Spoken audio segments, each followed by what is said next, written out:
y cómo llegaste a tu puesto del día de hoy. Este podcast está patrocinado por Ecolife, tu aliado experto en proyectos y soluciones con energía solar. Construyamos juntos la rentabilidad de tu empresa. Bienvenidos a una nueva entrevista en Neuron Energy Talks.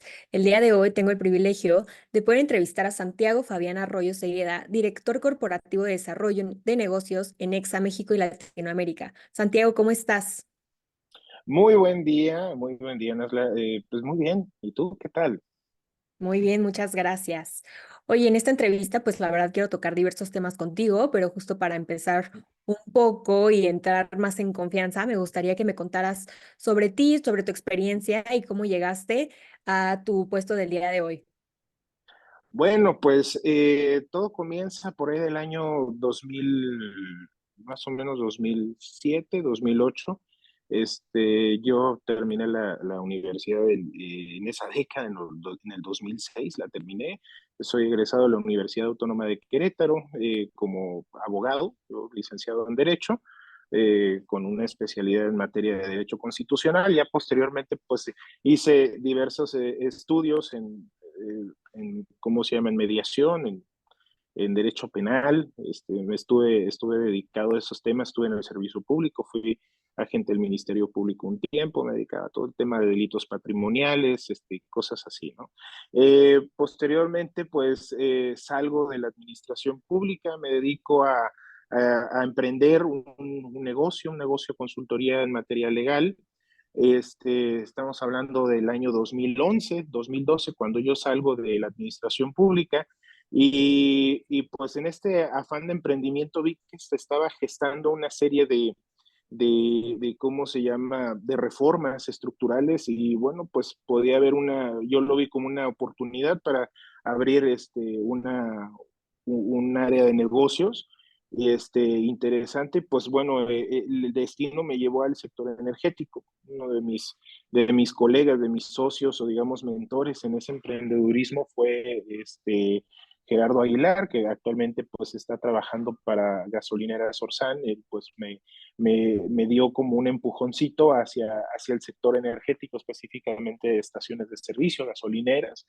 Empecé pues con recuperando cartera vencida de la empresa y después pues poco a poco me fui metiendo más a todo este rollo energético, al grado de que, bueno, pues yo terminé mi ciclo ahí como abogado externo de esa empresa y bueno, pues continué, ¿no? Finalmente ahí me jalaron diversas personalidades también en aquel entonces de diversas asociaciones. Javier Castro era vicepresidente de la AMPES, de la Asociación Mexicana de Proveedores de Estaciones de Servicio. Me jaló a dar pláticas a los agremiados y a los gasolineros, y ahí, pues, de ahí fue donde empezó todo este rollo. Eh, Se vino todos estos cambios políticos del año 2018. Yo para el año 2012, 2013 ya había fundado Ursus Energy, bueno, en ese entonces se llamaba Ursus Gas, y bueno, ya después cambió el enfoque a Ursus Energy, ¿no? Entonces ahí es donde pues ya la misma dinámica me ha llevado a seguirme preparando y a tener esa empresa que sigue actualmente vigente. Nada más que hace unos meses me retiré, la dejé, pues no la dejé en malas manos, la dejé trabajando con mi equipo de trabajo, y actualmente pues fui convocado por la empresa Equipos para Gas.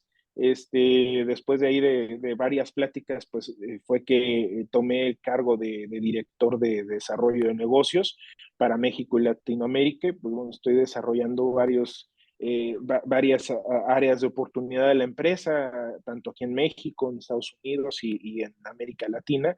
Y pues bueno, ese fue el camino, ¿no? Al final del día he conocido a innumerables personajes, innumerables personas muy valiosas que han ido abonando a este camino profesional y que de una u otra forma fueron influyendo para que pues yo llegara a este cargo y pues bueno, aparte de eso, pues también fui invitado. Tengo 3 años aproximadamente colaborando para Forbes México, con una columna de opinión mensual y bueno, he tenido también la oportunidad de colaborar, pues eventualmente con algunos medios de comunicación, tanto nacionales como internacionales. Sin duda alguna, una experiencia súper rica, Santiago. Y justo me gustaría preguntarte, dada tu experiencia, ¿cuáles son las tendencias y perspectivas actuales del mercado mexicano y latinoamericano en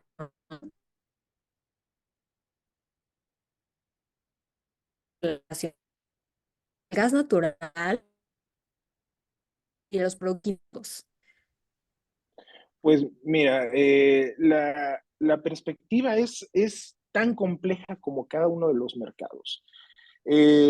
A diferencia de las economías más desarrolladas, digo, eso no demerita el hecho de que México y Latinoamérica tengan países que están integrados dentro de las economías más sólidas y fuertes del mundo, pero digamos, sigue una tendencia totalmente distinta a las economías más desarrolladas a la economía regional que estamos hablando como México y Latinoamérica. Eh, ¿Cuál es la tendencia? Obviamente siguen la misma tendencia que todo el mundo, vamos hacia una transición, hacia una electrificación de la industria, ¿sí? La tendencia es ir hacia la industria 4.0, pero en velocidades y digamos, con perspectivas distintas, cada país, cada región, así como hay una gran riqueza cultural en cada uno de los países, también hay una gran diversidad en la forma de ver los negocios, de ver el avance también tecnológico de cada uno de los países y también hay que considerar también los efectos humanos y gubernamentales. Cada país pues tiene una forma distinta de ver las cosas y bueno, en términos, ya aterrizando en términos generales, pues en el caso mexicano, y latinoamericano en general, pues se ve que nos gusta ir, digamos, un poquito más al paso, eh, midiendo pues obviamente las capacidades económicas y de percepción económica de las poblaciones y también pues con todo el bagaje tanto financiero y las áreas de oportunidad que tengan cada uno de los países. En el caso mexicano específicamente, pues sí hubo digamos, un freno, por así decirlo, un bajón de velocidad al desarrollo de esta tendencia, la descarbonización y de la electrificación de la economía.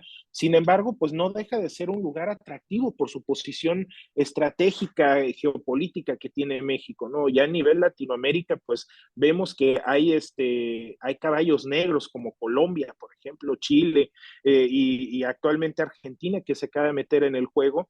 Entonces, y bueno, Brasil, ¿no? Brasil también, hablar de la economía brasileña es hablar también de una economía casi regional por sí misma. Sin embargo, la tendencia es esa, vamos hacia una descarbonización y en esta descarbonización el gas LP, el gas natural, juegan un rol bastante importante en la transición energética. Sabemos que el gas natural es el combustible transicional por Sí, sí, sí. excelencia, sin embargo, pues también estamos en el entendido que el gas LP, no, bueno, el gas natural no está disponible en todos los lugares, a diferencia del gas LP que sí tiene un mayor espectro de penetración, tanto a nivel industrial como a nivel residencial o doméstico.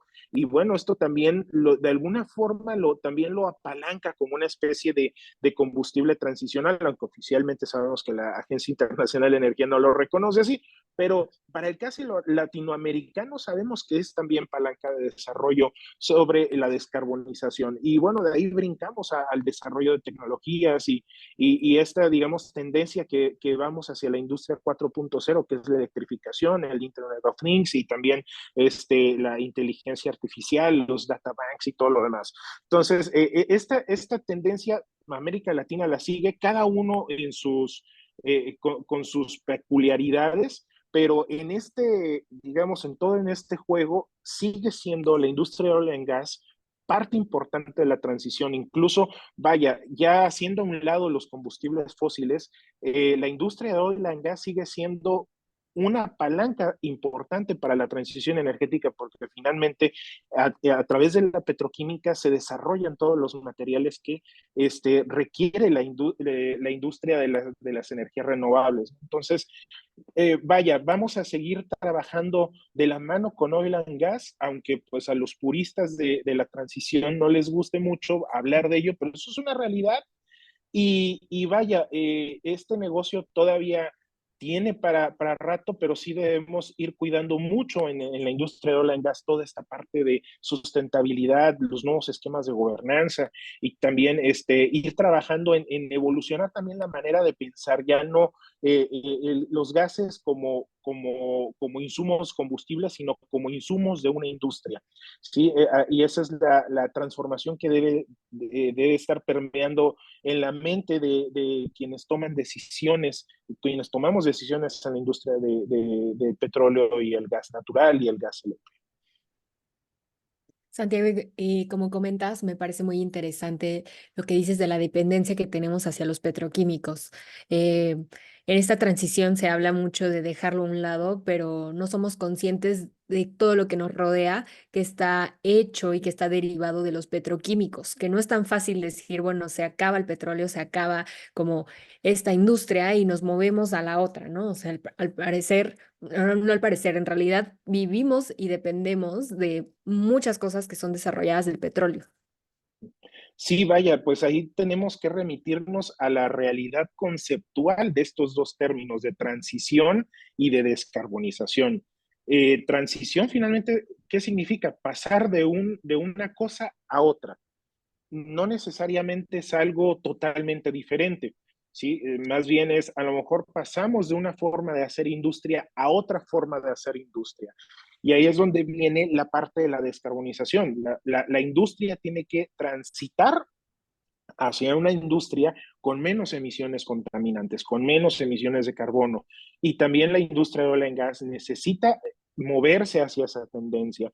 ¿Y esto qué significa? Pues ir migrando de utilizar el petróleo, el gas y los petrolíferos como combustibles, sino más bien utilizarlos como insumos, parte de la industria de la transformación tendiente a esta electrificación. Entonces debemos de buscar la forma de eficientar el uso de estos insumos ya no como combustibles, sino como parte de un insumo, un commodity para la industria y la producción, obviamente de otros tipos de bienes, otro tipo de servicios que nos conlleven a tener una economía más sustentable y obviamente una economía libre de emisiones o con las emisiones de carbono más bajo. No podemos hablar de un destierro total como tú bien lo apuntas, no podemos hablar de un destierro de estos importantes insumos, porque aún así la industria de energías renovables requiere y necesita de la industria de oil and gas, a pesar de que se niegue muchas veces por los más puristas, pero finalmente estamos hablando que hasta que el desarrollo tecnológico encuentre otras formas de sustituir esos materiales que provienen de la industria de oil and gas, pues va a seguir dependiendo la transición energética de esta propia industria. Santiago, justo ahorita que estamos en el tema y hablando de los insumos, me gustaría saber tu opinión sobre cómo percibimos el papel del hidrógeno verde en la evolución de la transición energética que tenemos ahorita. Sabemos que está ganando interés como fuente de energía sostenible, pero me gustaría que nos explicaras un poquito más sobre qué es el hidrógeno verde y cuál es el papel que tiene actualmente en el país. Bueno, el hidrógeno verde sabemos perfectamente bien que es un insumo, que es un vehículo para conservar y también generar energía, ¿sí? En sí mismo no es un combustible, sino más bien es un vehículo o un material que se utiliza para la conservación y para también en alguna parte, de alguna forma, también la generación de energía, en este caso energía eléctrica.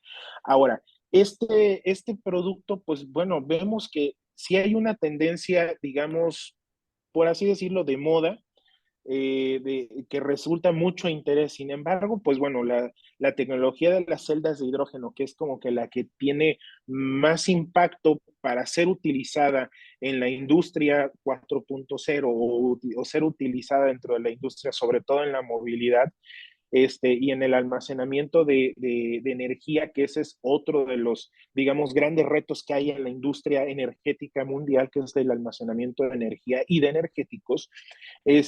Pues bueno, está siendo superada por otras tecnologías y al grado que ahorita vemos pues datos por ejemplo, de la empresa Rista Energy, que yo he estado revisando últimamente, que bueno, el crecimiento para el año, para el año 2030, 2040, pues el crecimiento va a ser hasta el 8% y de ahí se va a sostener hasta el año 2050, esta perspectiva del hidrógeno. Pero ¿por qué sucede esto? Porque finalmente existen otras tecnologías que son más asequibles o que tienen una, digamos, una proyección muchísimo más favorable. Hay que recordar que al final del día, lejos de una cuestión dogmática o de creencias, al final del día la energía es una industria y como industria es un mercado. Y como mercado, pues seguimos la eficiencia financiera antes de cualquier otra cosa, ¿no? O sea, se siguen dos líneas, la eficiencia energética, es decir, no perder energía o consumir la menor cantidad de energía que se pueda, y en todo caso también que esta energía nos salga lo más barata posible, ¿no? Entonces, tenemos que ser eficientes en esos dos rubros, ¿no? En eficiencia energética, eficiencia financiera, y por ende, pues el hidrógeno verde está siendo, digamos, desplazado por el mismo insumo que es el hidrógeno, hidrógeno azul, hidrógeno gris, incluso por otro tipo de materiales como las famosas baterías de sodio, ¿no? Entonces, este tipo de tecnologías no quiere decir que vayan a desplazar por completo al hidrógeno verde, aún existe esa posibilidad y de hecho, pues así digamos, las agencias de inteligencia de datos la siguen viendo como una parte no importante, pero sí una parte de toda la matriz energética.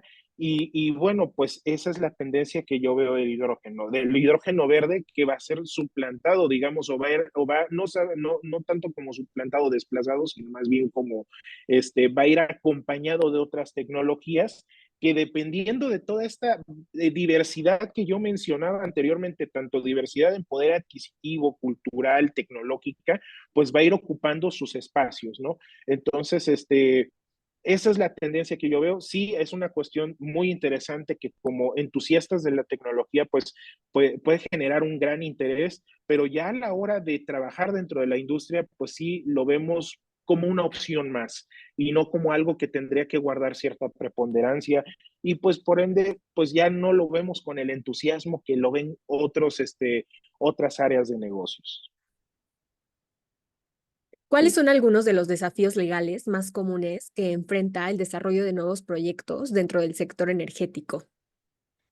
Bueno, sabemos que la región latinoamericana es una región que por esta misma diversidad económica, financiera, tributaria, y cultural también hay una enorme diversidad política.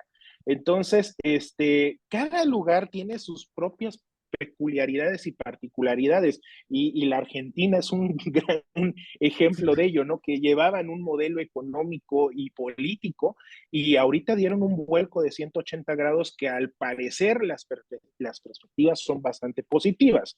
Y de igual manera vemos otros casos como el caso colombiano en donde tenemos un gobierno muy estatista o al menos de palabras muy estatista, pero sigue siendo demasiado progresista al grado de que ahorita es uno de los países que tiene una perspectiva de crecimiento económico más importante, ¿sí? Y también otro país como Brasil, que también de nombre tiene una corriente política un tanto diversa a la de, digamos, como Argentina actualmente, o en todo caso como Panamá o el propio Estados Unidos, pero que en la práctica sigue siendo un país que está apostando fuerte a todas estas políticas de descarbonización y también a una transición energética. Entonces, pues bueno, ya lo vimos, ¿no? Petrobras recientemente en los últimos años ha hecho unas políticas agresivísimas de desinversión, ¿no? De divestment, y eso le ha dado pues la liquidez para seguir funcionando de manera óptima e incluso explorar otras áreas de negocios. Y así sucede también con Ecopetrol y finalmente con México. En México, pues vemos un poquito más, digamos, con un poquito más de pausa, aparte pues con esta cuestión política que estamos en año electoral. Entonces, ¿a qué voy con esto? Que finalmente, ¿cuál es uno de los obstáculos, o no obstáculos, sino áreas de oportunidad o retos que tenemos en la industria? Pues es esta, digamos, alternancia de las ideologías que rigen las administraciones públicas, ¿no? A veces nos vamos a topar con periodos gubernamentales con una apertura tremenda, como está sucediendo en Argentina, o a veces nos vamos a topar con alguna, digamos, con algunas resistencias de carácter ideológico, como lo es actualmente en los últimos 6 años, que 5 años de México, ¿no? O incluso podemos toparnos con gobiernos que a lo mejor en un discurso son de una forma, pero ya en la práctica siempre van a favorecer a la población, a los mercados, a las industrias, de alguna manera, siempre y cuando se obedezcan estas visiones de descarbonización, como es el caso de Colombia, ¿no?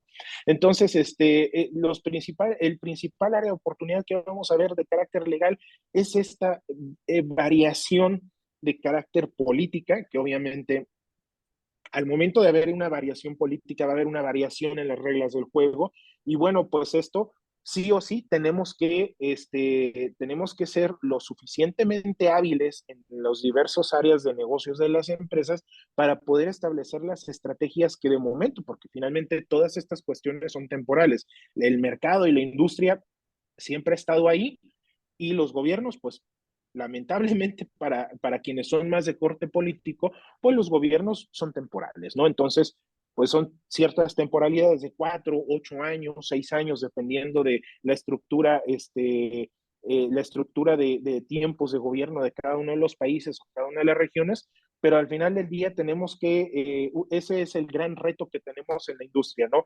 Adaptarnos constantemente a estos cambios, y obviamente tenemos otros factores que finalmente son factores tecnológicos, o son factores financieros, o incluso factores que ya hemos probado de manera muy amarga, que han sido temas de salud, como la pandemia de COVID-19, ¿no? Pero en términos generales, y aterrizando ya a una respuesta ya concreta de esto, son estos cambios gubernamentales que vienen a cambiar las reglas del juego, pero finalmente son cuestiones que pues si bien es cierto, van a traer ciertos riesgos para algunas empresas, no lo es así para la gran mayoría, y esto pues explica o da a entender que el sector energético o la industria energética es una de las más resilientes que hay frente a este tipo de retos y de cambios. Santiago, y justo tocando el tema del cambio de administración y sabemos que la transición energética es uno de los temas cruciales en la actualidad, me gustaría saber cómo percibes que la industria oil and gas se está adaptando a esta transición energética.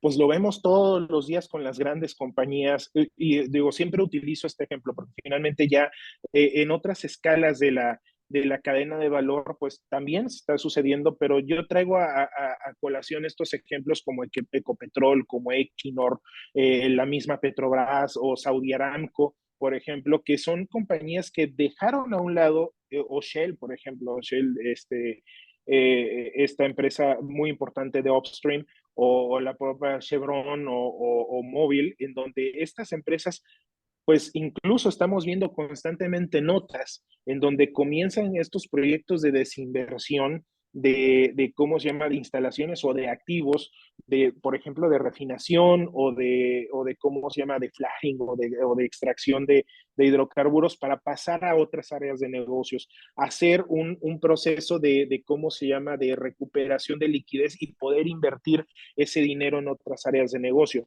Y traigo estos ejemplos, ¿por qué? Porque finalmente son las empresas más significativas del sector de oil and gas, pero eso no quiere decir que no esté sucediendo en otras áreas o en otras partes de la misma cadena de valor, en donde vemos empresas, o incluso ese es el objetivo también de la empresa donde estoy colaborando actualmente, ¿sí? Cómo comenzar, y estamos hablando que es una empresa que está dentro del estrato del downstream. Entonces, esta empresa, que si bien es cierto, es una de las líderes en el sector del GLP, es una empresa que también está viendo más allá y está buscando estas áreas de oportunidad. Entonces, tanto los grandes como los medianos, como los pequeños, son un ejemplo claro de cómo van a ir transitando y nos estamos modificando. Es parte de la resiliencia que yo mencionaba anteriormente, que no nada más hemos aprendido a lidiar con los cambios legales políticos de donde estamos, nosotros tenemos áreas de influencia, sino también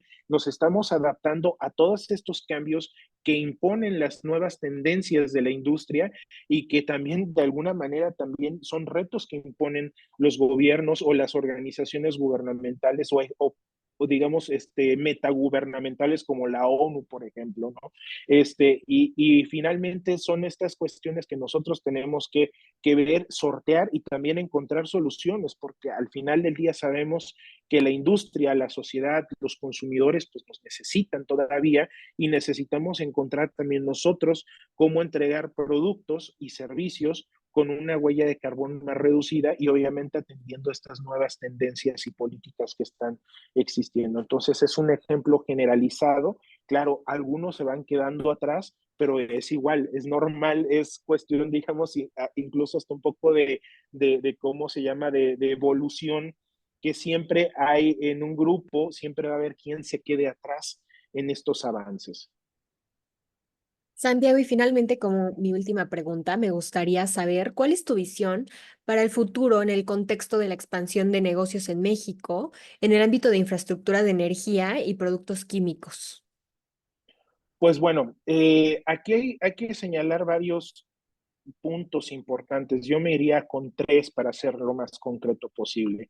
El primero va encaminado a lo que ahorita está de moda con este tema del nearshoring, que yo lo veo como una cuestión todavía que nos falta por desarrollar aquí en México, porque al final del día tenemos un gran reto, no nada más gubernativo a nivel, digamos, federal, sino un reto gubernativo a nivel local. Hay administraciones locales, municipales y estatales que se resisten un poquito a darle facilidades a las empresas o encuentran un nicho de oportunidad para tener algún tipo de mala práctica, ¿no? Como bueno, lamentablemente ha sucedido en los últimos años en México. Sí, además de que, bueno, otras cuestiones como los indicadores de rule of law y de seguridad, pues también son otros retos que imponen áreas de oportunidad que atender en la industria, pero esta parte del nearshoring, o digamos, yo quiero más bien bautizarlo como esta posición geoestratégica que tiene México al gran consumidor mundial que es Estados Unidos, ¿no? Entonces, tenemos una posición privilegiada que debemos de explotar, ¿sí? Entidades y lugares como Querétaro, San Luis Potosí, Guanajuato, Coahuila, Nuevo León, Chihuahua, han entendido su posición estratégica y han emprendido acciones para atraer inversiones y lo vemos, ¿no? Que son de los estados que tienen una mayor capacidad de inversión extranjera y esto a raíz también de haber abatido esas áreas de oportunidad. Entonces debemos entender nosotros nuestra posición geoestratégica, no nada más al lado del gran consumidor, sino también tener acceso a dos de los océanos que nos llevan a los grandes productores mundiales de Europa, que es el mayor productor de tecnología, y Asia, que es el mayor productor ¿cómo se llama?, de productos manufacturados, ¿no? Entonces, aquí tenemos esa posición, debemos de aprovecharla y también de encontrar las áreas de oportunidad para poder seguir desarrollando. Finalmente, ¿desarrollando qué? Desarrollando la industria en todos los sentidos, porque al final del día ya ni siquiera hasta resultaría ocioso hablar específicamente de gas natural, gas LP y de petróleo, porque finalmente son insumos que se requieren para esta industria de la transformación y que, bueno, son parte importante, un eslabón importante en esta cadena productiva, pero debemos de entender nuestra posición geoestratégica importantísima y lo mismo sucede ya si volteamos a ver hacia América Latina, cada uno de estos países tienen una serie de fortalezas, insisto, sigo poniendo el dedo en renglón como el caso de Colombia, en el caso de Argentina, el caso de Argentina, de Chile y de Brasil, que son países que tienen un área de oportunidad para seguir desarrollando y sobre todo por ese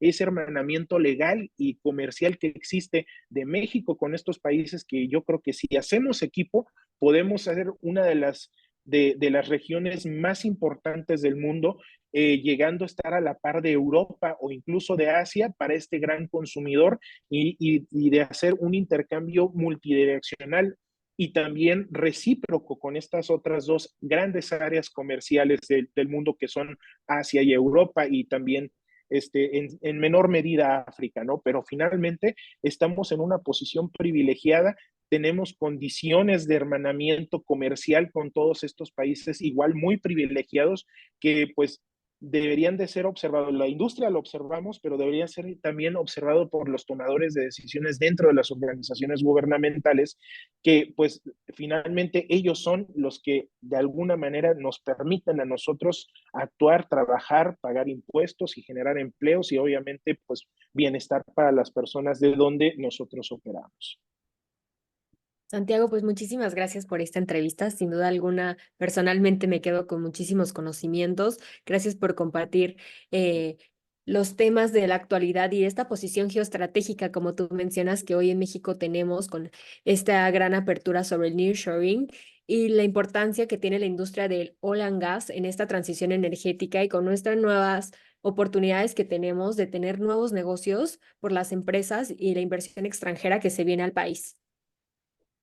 Sí, en efecto, digo, finalmente tenemos una gran oportunidad para él por delante y pues hay que aprovecharla.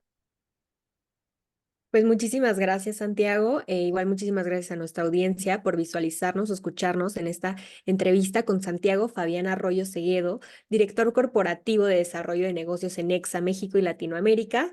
Santiago, igual me gustaría que si alguno de nuestros directores te quisiera contactar, ¿dónde lo podría hacer?